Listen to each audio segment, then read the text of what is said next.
speak every day using the English language, these are the things that we are to take note of, because there are some, or it is common for speakers to jumble the tenses of verbs. So we will just have a review of this for tonight's grammar refresh. So first one, we have the simple tense. So pertaining to the present simple tense, it is used to describe a habit or a general truth. Example, I walk in the park in the morning.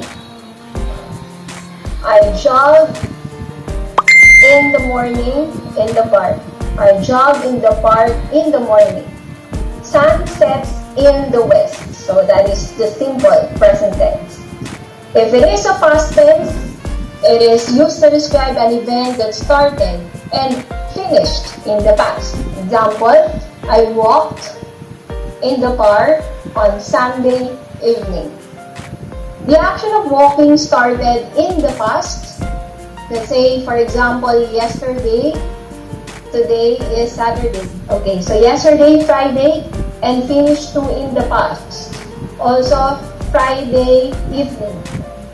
So this can be schematically described as, if you can see the diagram, the one in red that pertains to the action done in the past, and it is no longer happening in the present. So as described or as stipulated on the diagram that I have presented to you.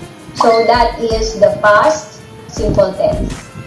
How about the future tense? So it describes an action that you will do in the future. So we are all familiar with this. I will walk in the park tomorrow evening. If you can see the diagram, the center line is the now, and then in the future, that is represented by the red line. So that is why we will say, I will walk tomorrow. Okay. How about the continuous tense? When we say continuous tense, it is an event that is happening at the moment. I am talking right now in front of you. I am walking in the park. I am listening right now. So that is a continuous tense that is happening right now and you are still doing it. So that is why you can see the red that is on the center line stating now, because it continues to happen right now, compared to the simple tense, which is a habit that we usually do every day. Okay, now next one, past continuous tense. It is used to describe an action that was going on in the past when another event happened. And this tense is not used to describe a single action or event. So it contains two or more actions or events. I was walking in the park when someone stole my bike, from outside the park. I was talking when somebody talked during the Zoom meeting. I was standing when my brother arrived. So it always involves two or more actions. So that is why you can see in the diagram that it happened in the past, and then the red line states the action that you are doing, which is considered as past continuous tense, and then the one with the what do you call this symbol? It is a lightning symbol. Over is my... I unshared my PowerPoint, sorry. Okay. Are you seeing my PowerPoint again? Yes, we see it. Alright, thank you. So the lightning symbol symbolizes the other event that happened while you were doing something. So that is past continuous tense. Next one is the perfect tense. National Convention to be held this November. You prepare for it. You write the speech, you rewrite the speech, you write the written speech. The day comes, you come up the stage, you are proud. You are ready. And when you are on stage, you take on the mic as you are introduced and you say, "Good evening, fellow brokers. I am Thoto Ferido. I am happy to share my story. I was once a Barberong, and now I am the number one broker." And as you continue to speak, on the fifth minute of your speech, you hear this sound.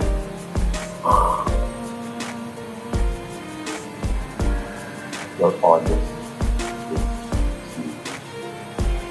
Can you guess what was the missing piece in that presentation?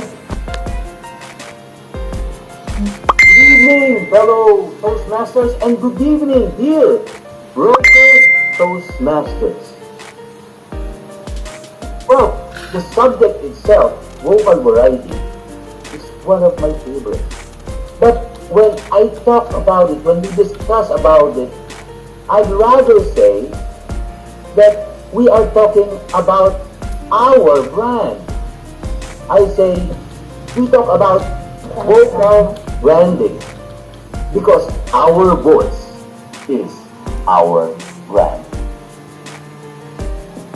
Every time we are introduced to a group of people, we say our credentials, we sell our product, we sell our ideas, we offer our condominium units, our housing units.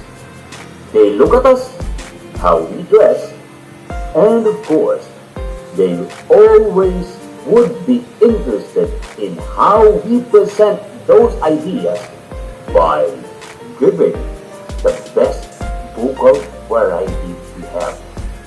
Our brand, our vocal brand.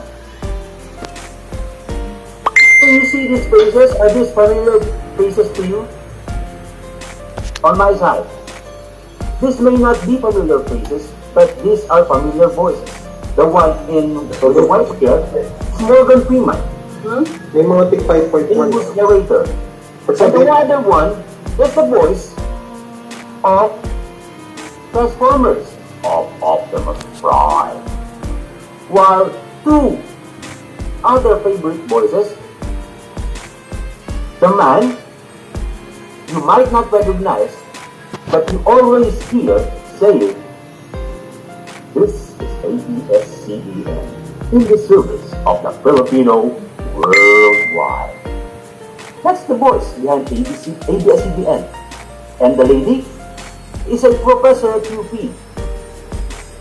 Sometimes, when you can't find the one you're speaking to, the one you're calling, she would take the answer and say, "Your number cannot be completed and dialed." He's the voice prompt of our cell phones. These people make a living by using their voice. But how about us? Do we have the voice? Well, of course. I have the voice, you have the voice. And we will be talking about our voices right now. How we can be able to harness the power of that voice. Make it part of a great speech.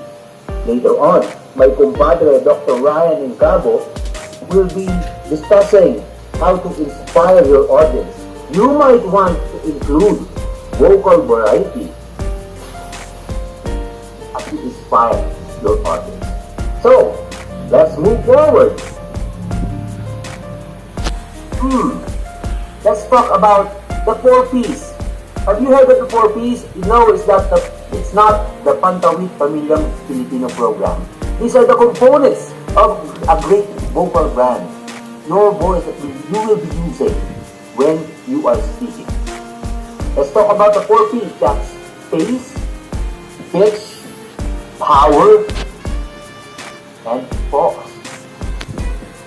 Get right into it. What is pace? Pace is simply the rate or speed, the word per minute. It's the speed of how you talk. The number of words that you can say per minute.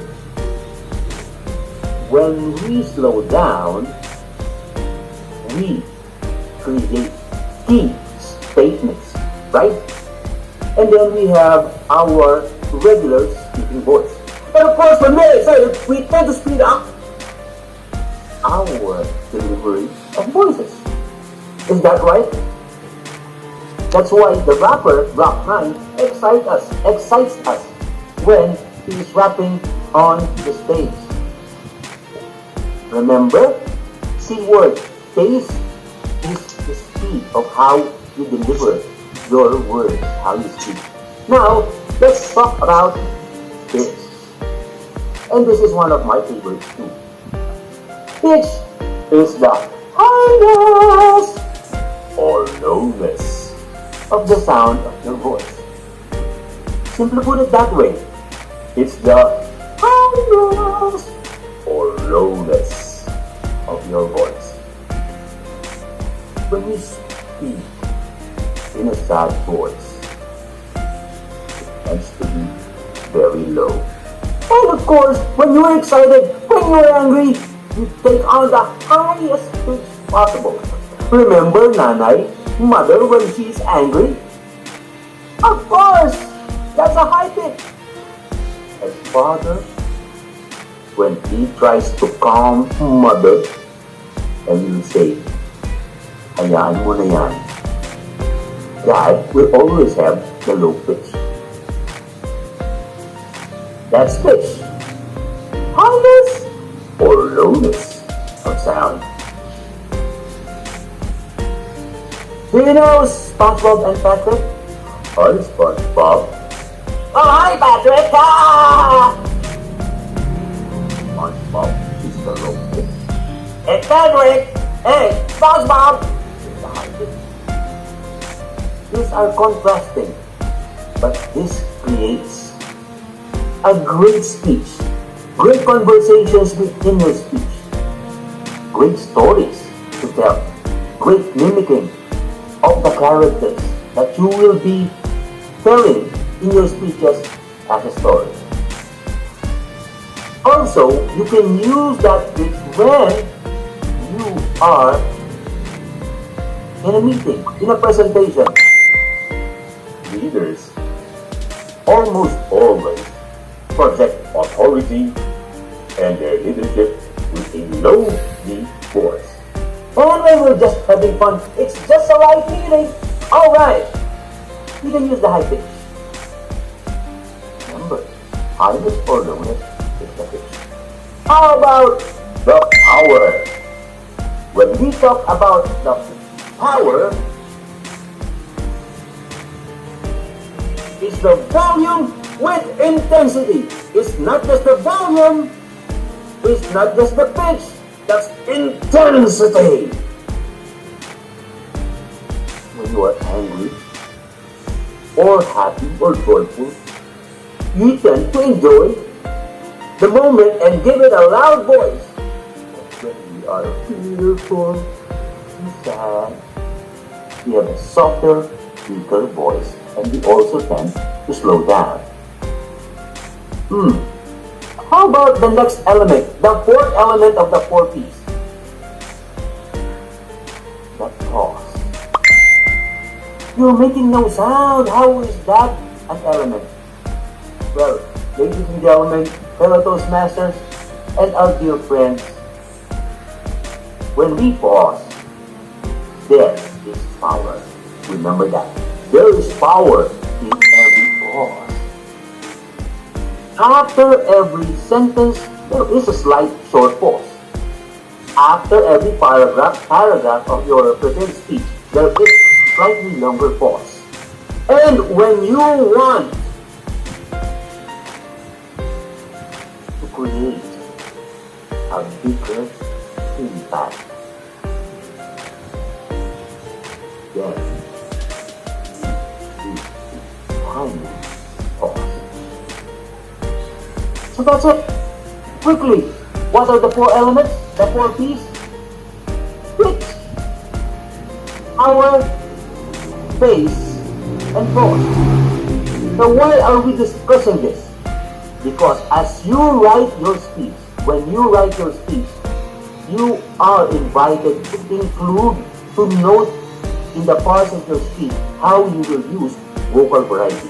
For example, when you are sharing a story and you are doing the voice of your father or of a priest, of an uncle, of a male professor, of course you will be using a deep low voice.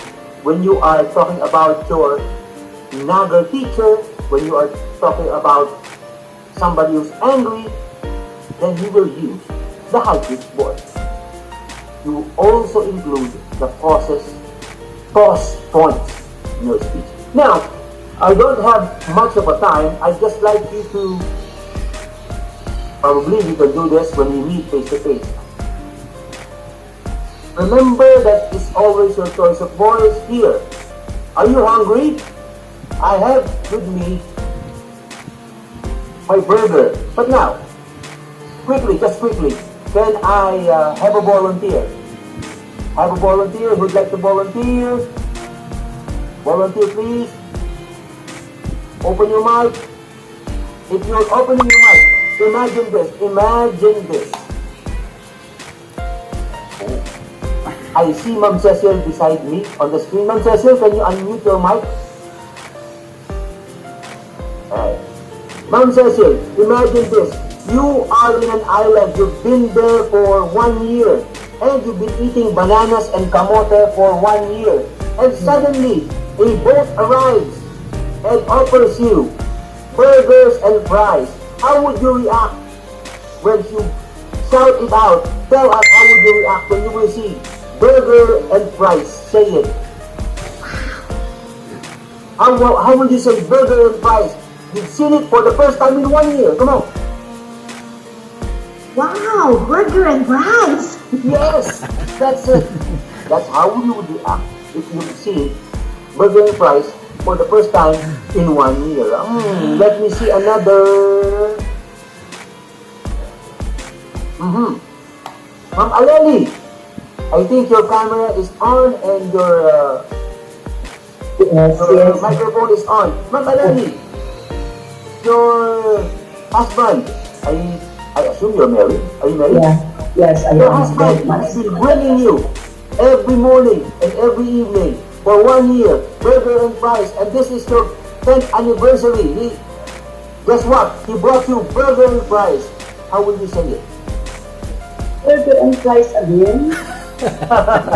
See, different interpretations of the same word, burger and fries. For those masters and deal brokers, I invite you, I encourage you to use face, power, pause, and pitch in your speeches. When you enter the world of Toastmasters, you'll be better exposed on how to use it. So join us at Toastmasters. Now, quickly, for a bonus, I only got a few minutes left. I think of additional 4 P's. When you speak, don't forget that when you use these vocal variety techniques, you have to plan it. As you write your speech, plan on how to use space, power, pitch, and pause. Next, practice. There's no sense on writing it and planning it without practicing it. Rehearse it in front of your friends, in front of the mirror, record it. Next, when you put down your notes in your speech, there must be a purpose.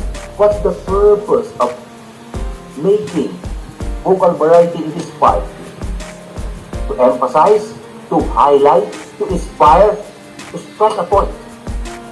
And of course, all of this will not be complete if you will not have a performance level on stage, on the platform, or even via Zoom. So remember, fellow Toastmasters, remember, whatever you do, when you speak, your choice of your voice. Right? Because always remember that your voice is your brand. Just a quick answer to those questions. Many said, I do not like my voice. Well, fellow Toastmasters, you can do anything about your voice because it's your God-given gift. Your voice, you have to love it and you have to care for it. you have to cultivate what you have. If your voice is low or high, or squeaky, or funny, you have to love it and use it to the maximum level. And during Toastmasters, you will have the confidence to use whatever variety of voice you have. As a parting note, remember, you speak fast or you talk slow, speak high or go low. What important is, right from the start, you must speak from the heart. Again, I'm Thoto Ferido. Good night. God bless. Take care. Remember the 4 P's of public speaking. Back to you, Toastmaster Jerry Bustamante. Wow! Thank you so much to our prolific vocal variety certified vocal artist, distinguished Toastmaster Thoto Ferido. Thank you for teaching us on how we use our 4 P's. The pace of our voice, the pitch, the power, and process. And of course, we need to plan, we need to practice, and we need to give, we need to have purpose. And what the other one? The last one? Performance. Performance. Ayan. Tagalog. Thank you so much again. Are you enjoy, guys? Pero Toastmaster and our distinguished guest. And okay.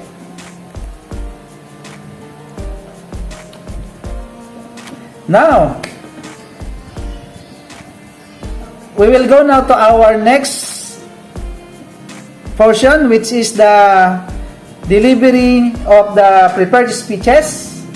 And without further ado, since our speaker will tell his story, I didn't introduce him much, so let us all welcome our first speaker, Jun Dimaano, to introduce himself and to be evaluated by Toastmaster Ramhel Alday.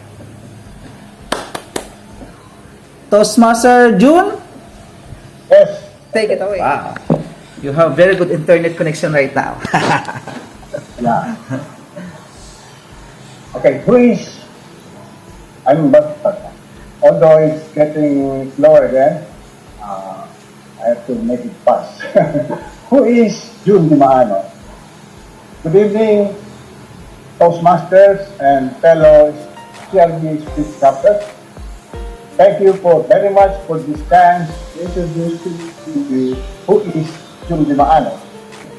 I was intrigued to search for my information at Google search, so I typed this question, who is Jun Dimaano, at Google search bar. Although not so sure what to expect for an answer. It turned out that there are several persons named Jun Dimaano who are actively engaged in social media like Facebook, LinkedIn, and Instagram. I'm now here tonight to point to you which one is the right Jun Dimaano, the one that is speaking to you right now. My full name is Rufo Dimaano Jr. Obviously, this name was derived from my father's name because of the suffix Jr. I am the eldest among the Dimaano siblings. I was born in Taal, Batangas, near the famous small but terrible Taal volcano, which incidentally is in the news again currently.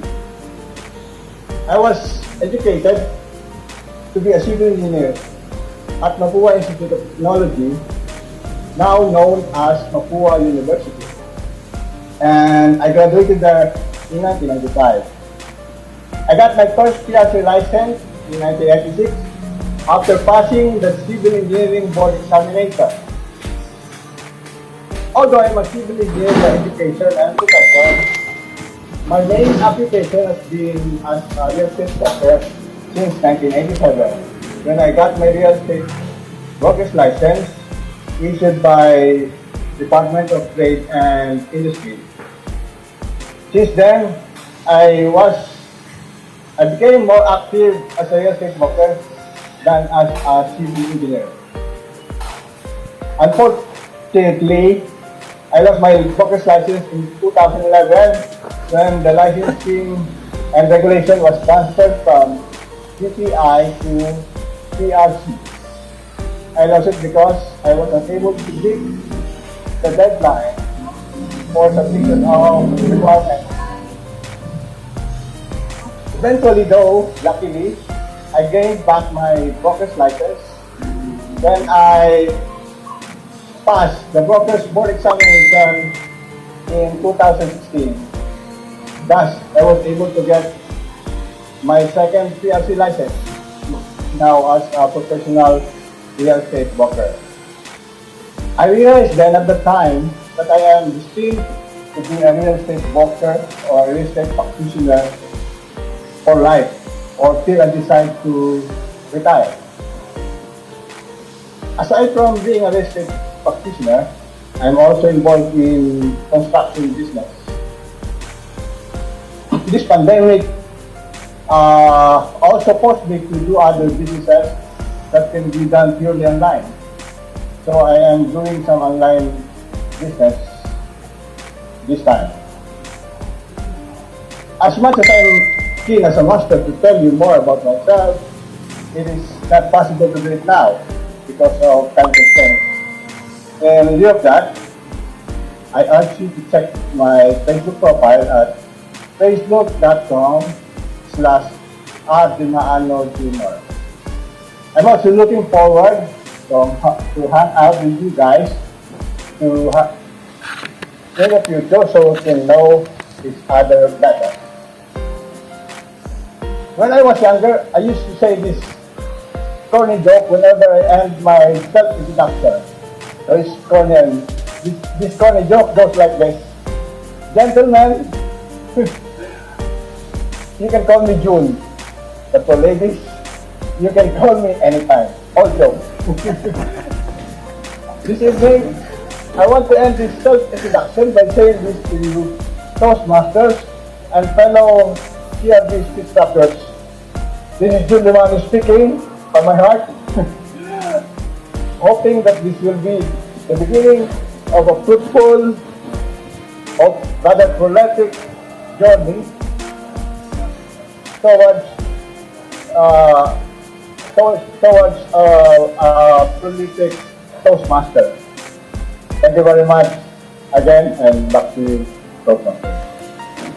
Wow, thank you so much for a prolific broker, and I think I found a humorous speaker in this Speechcraft. Thank you so much, TM Jude, for sharing us your story. And for our next speaker,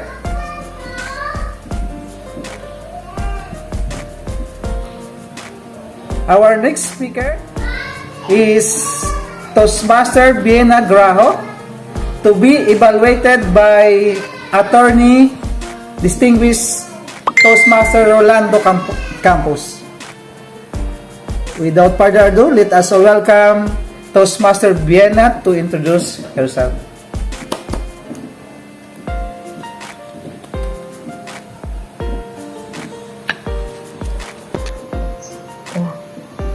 Great evening to my fellow CRB Speechcrafters and Toastmasters. I am Vienna Lee Andolion Graho, and you can call me Vienna. I know that most of you can guess my father's name. His name is Benvenido. That's why I'm Vienna. My name was influenced by the traditional way of combining the parents' names. I was born in Quezon City, and I am the second from the eldest child. Always first in school when it comes to falling in line for a flag ceremony or a group exercise when teacher will say, find your height. Average is enough for me during my youngest years. So my sisters always excel in school, but comparison was never in my parents' vocabulary. Self-discovery and realizations are the learnings I got from this. Comparison was never in their vocabulary, but making your cup overflow with learnings is what they always influence us. What you know is never enough. Knowing that the highest building, still not the strongest, are the teachings I use as light to my path. Maybe you are wondering who are my parents, just maybe. I'm a daughter of a real estate practitioners also. Real estate is our bread and butter since I was in grade 1. You may not have seen me yet, but I am less than 5 feet. When I gain more weight, then I'll be like an LPG or Chanel. I believe that Napoleon complex is somehow true. Back in my senior years in high school, I was one of the major cadets in the school. Moving on, I also see this experience mix of challenges and fun. My uniform are all customized to my height, and the army shoes almost reach my knees. Moving on to my college years, ROTC was discontinued in the universities back then. So I joined community services. That is when I realized that sharing your lives with others can make your life fueled. Fueled with reality of life, differences, emotions, failures, and successes. For my love to individuals and curious how I can best influence people, I've had 2 choices for the course to take during college. That's education and psychology. Fortunately, I passed both exams and decided to take the course with more opportunities to open after graduation. I took up Bachelor of Science major in psychology. It was a roller coaster ride until the graduation. Before my graduation, my father was scheduled for a surgery. He was diagnosed with cancer. This never stopped any plans I have after graduation. Surgery was a success. My dad is our inspiration for his bravery and faith. I accepted the job a month after my graduation as a contractual HR assistant. No assurance for full-time role. Like a sponge, I just absorbed all the learnings that I can have. Again, no assurance for the role. 5 years after the board exam for real estate brokers opened for all 4-year courses, I saw that my parents, though they are not mentioning to us, they always wish of having a real estate practitioner in the family. So I grabbed the opportunity and fortunately passed. This may be because even during grade school, our father will always hand us the maps and mark the available, own hold, and sold house and lot. You mark the sold yellow-green, you mark the on-hold orange, and would hand us the sample computation and let us recompute. That's our life back then. In 2017, I got married to my former office mate, and after almost 2 years, gave birth to a baby boy. With my body built and with gestational diabetes, I never expected to have him delivered normal. Indeed, all are possible with God. Back to my first job after graduation, this is still the company where I am engaged as full-time employee now. It is now certain. 12 years flew so fast. Real estate business is very patient for me and which I always look up to enhance our real estate business. When you are in a culture that matches your values and intentions in life, years will just flew so fast. In God's grace, my father went through 3 more surgeries. No chemo, radiation. He's healthy, and I would say still my lordly in real estate. He's still working. Baking would take me out of stress most of the time, and so as drawing. As I would always have in the memo I'd issue. In view of the foregoing and after careful consideration of records, I know that everyone, each of us here, everything on earth has its purpose, has the ability to be prolific in all that we do. Thank you for listening to my story. I would like to share a quote from Milton Berle. He is an old actor comedian. You will see him in the black and white movies before.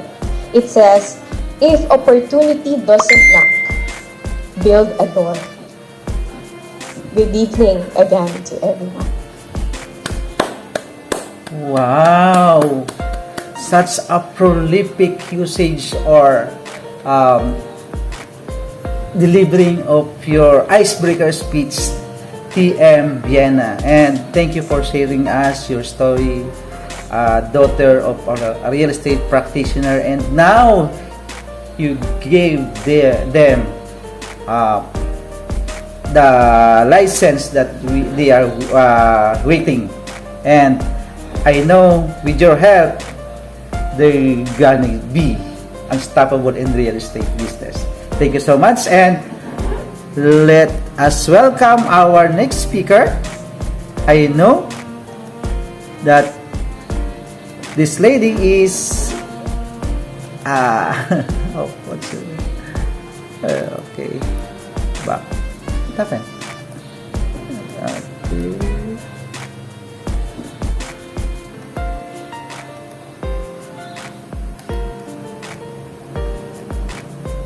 Okay, our next speaker is TM Marian Estuista, who will be evaluated by Toastmaster Renan Ercilia.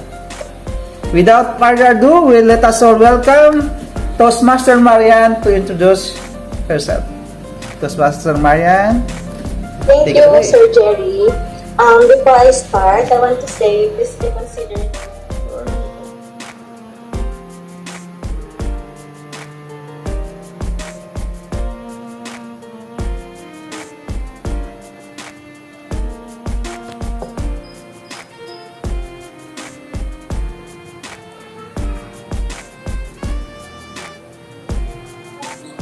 Fellow Speechcrafters and CRBs, good evening. I would like to begin my prolific stories by these words. I want to build up my future in much bolder spirit, have a good future in much bolder spirit, and have a good career in real estate, and live in a harmonious life with my family and friends. Keep believing in myself and trust in God will help me to obtain my desires and plans to a good future.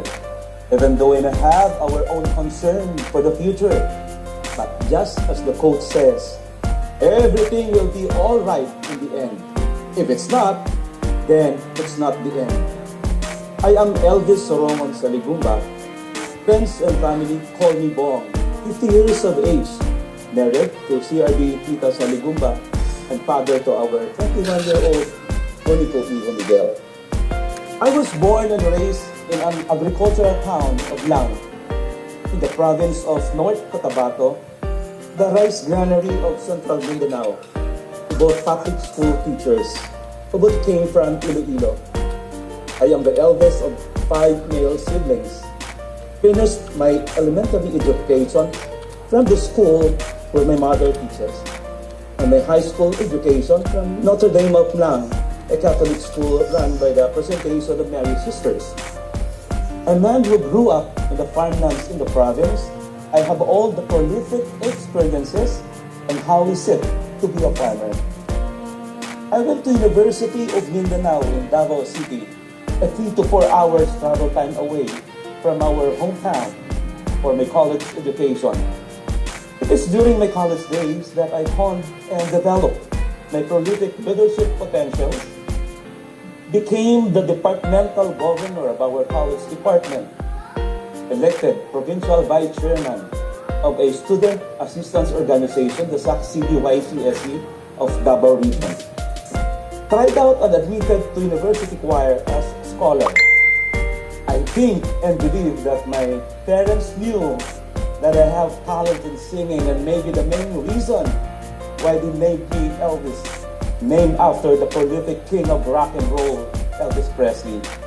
In less than 4 years, I earned my degree and diploma in Bachelor of Arts, major in political science, in March of 1992.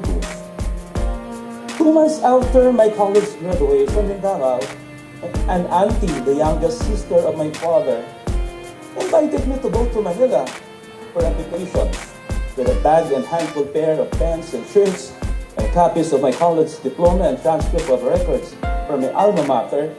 I visited my auntie, who's residing in Pasay near the Naiya.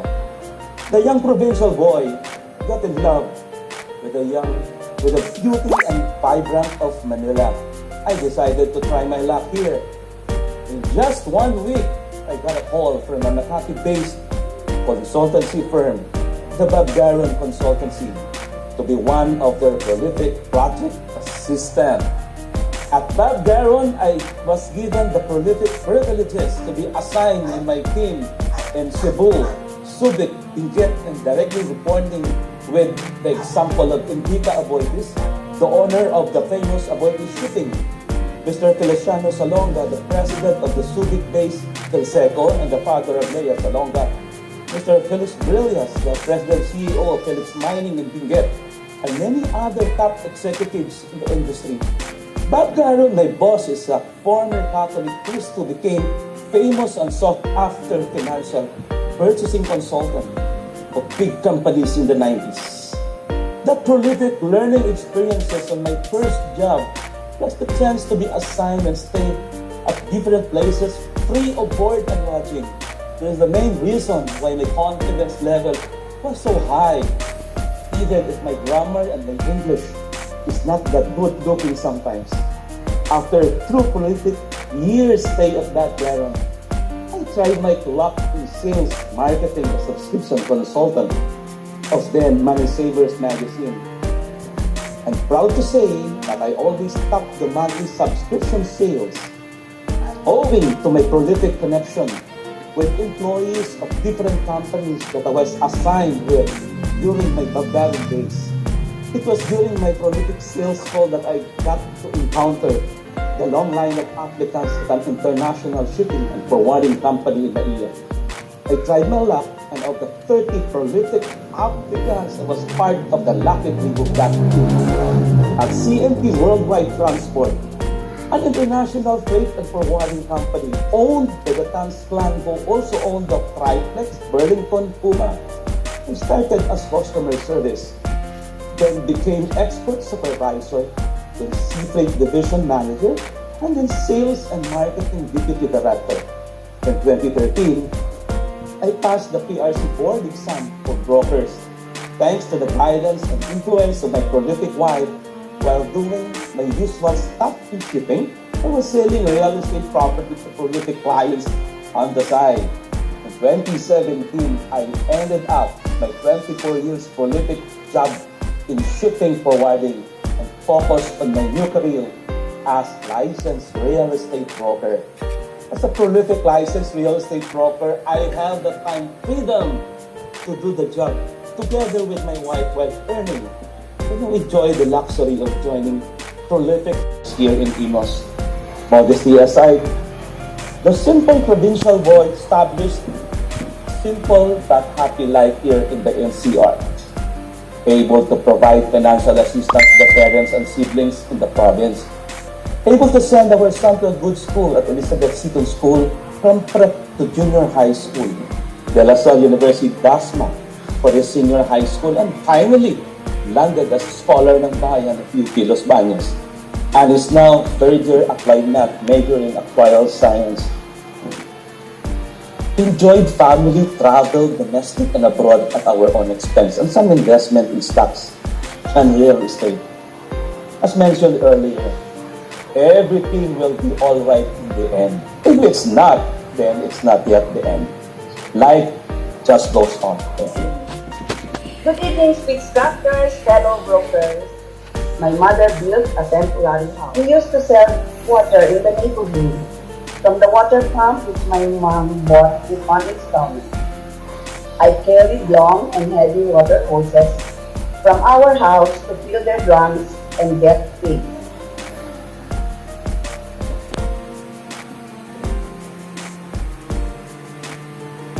We sold ice candies even without a refrigerator. My mother bartered for the storage fee of the freezer to the water to be produced. We used to put out a long table every day after school for the bingo game. We had to be awake to tend the store and to accompany my mom because the game lasts till midnight. The tone derived from it was for our bound and savings for the next school week for our tuition fee. We went to school by foot. Once we tried to take a ride, and my sister put me into her lap to say a prayer, but the driver remarked, "Ano to? Kalamansi, may tawad." Going to school with empty stomach is not new to me. I went home to take my lunch or sometimes take away from my classmates during lunch or recess time.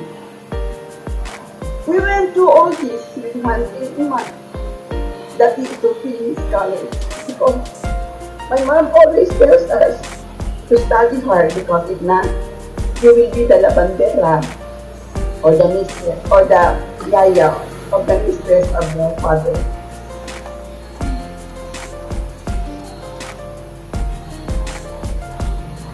With God's grace, we all finished college. My prolific sisters, a medtech, a nurse, a customs broker, were all Take 1 board passers. Our youngest and I graduated from a state college, and I earned my diploma from CUT. My first job led me to a real estate company.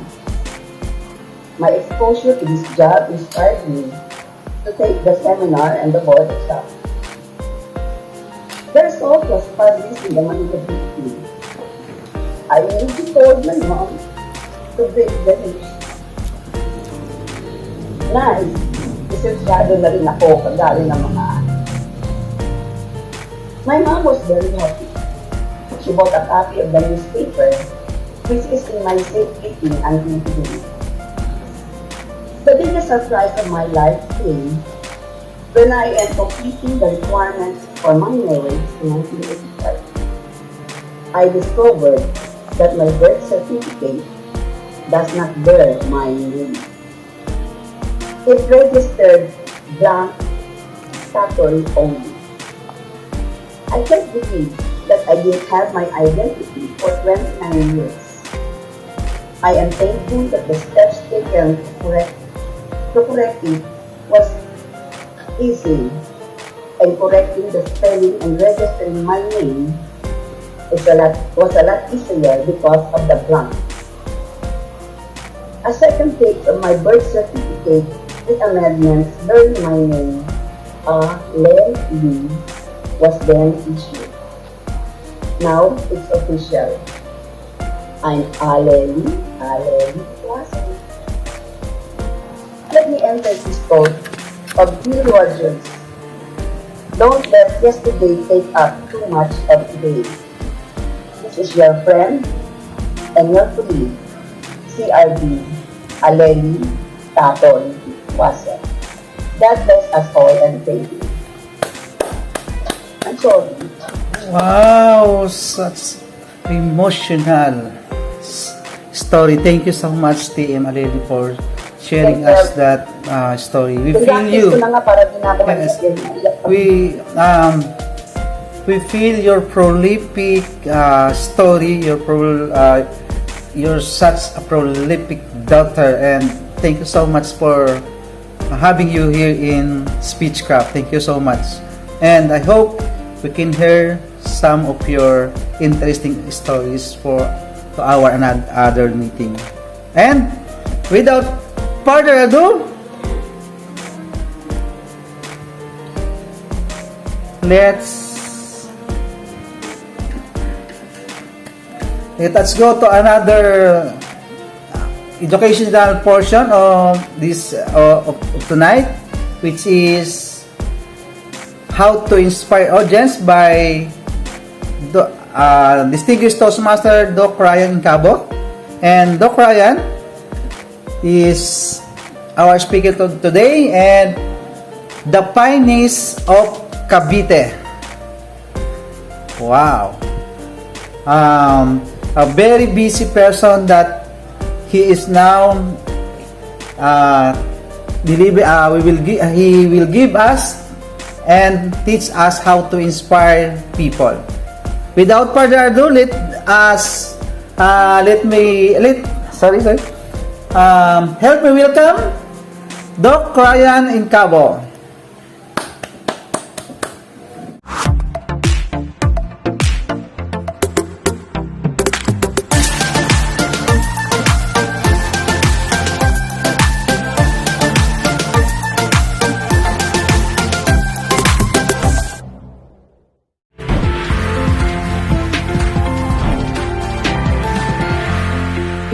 Mag-subscribe, ring the bell, mag-like, comment, at i-share mo na